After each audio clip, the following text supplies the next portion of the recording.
ጎይታ ንምንታይ ምስተስአ ኣብ መበል 40 መዓልቲ ናብ ሰማይ ዓረገ ንኣዳም ካብ መሬት ምስ ፈጠሮ ኣብ 40 መዓልቱ ናብ ገነት ኣእቲዎ ነይሩ ኣዳም ግን ዝተኣዘዞ ዝተኸልከሎ እምቢሉ ብዘይ ምእዛዙ ካብ ገነት ተባሪሩ ጸጉኡ ተገፊፉ እዩ ንዑ ቤዛ ክኸውን ዝመጸ ወልደ እግዚአብሔር ዳግማዊ ኣዳም ኢየሱስ ክርስቶስ ንሞት ስዒሩ ካብ ሙታን ምስ ተለዓለ ንኣዳም ስጋ ኣምላክ ከም ዝገበረ ንከረድእ ኣብ መበል 40 መዓልቲ ናብ ሰማያት ዓረገ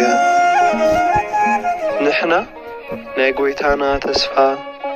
ናይ ጎይታና ምጽአት ኢየሩሳሌም ቅድስት ኣብ ዝኾነት ቅድስት ቤተ ክርስቲያን ተሰባሲብና ብጾምና ብጸሎት ብንስሐ ብስግደት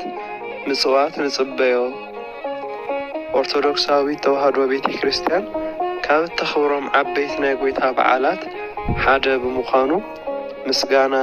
ንኣምላኻን ንጉሳን መስገነት ተብዕሎ